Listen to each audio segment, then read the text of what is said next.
Hello, ഇന്ന് നമുക്ക് ക്രിസ്മസിനൊക്കെ hang ചെയ്തിടാൻ പറ്റിയ ക്രാഫ്റ്റ് ചെയ്യാം.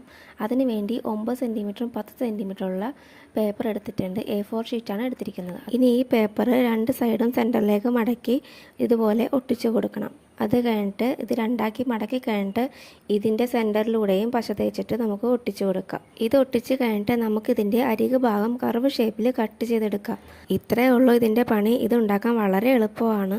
ഇതുപോലെ നമുക്ക് പല ഷേപ്പിലും കട്ട് ചെയ്ത് പല ഡിസൈനാക്കി ഉണ്ടാക്കിയെടുക്കാം. ഇങ്ങനത്തെ ഒരു 6 പീസും കൂടി നമുക്ക് ഇതിനായിട്ട് വേണം. നമ്മൾ കട്ട് ചെയ്തെടുത്ത ഓരോ പീസിൻ്റെ മുകളിലും ഇതുപോലെ സെൻറ്റർ പോർഷൻ വരുന്ന ഭാഗത്ത് മാത്രം പശ തേച്ച് ഓരോന്നും അതിൻ്റെ മുകളിലായിട്ട് ഈ 6 പീസും ഒട്ടിച്ചു കൊടുക്കുക.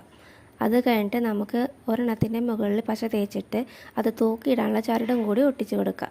അത് കഴിഞ്ഞിട്ട് നമുക്ക് ഇതെല്ലാം കൂടി ഒട്ടിച്ചു കൊടുക്കാം. അങ്ങനെ നമ്മുടെ ക്രാഫ്റ്റ് റെഡി ആയിട്ടുണ്ട്. വീഡിയോ ഇഷ്ടപ്പെട്ടാൽ എന്തായാലും ലൈക്ക് ചെയ്യാൻ മറക്കല്ലേ. അപ്പോൾ അടുത്ത വീഡിയോ കാണാം. ബൈ.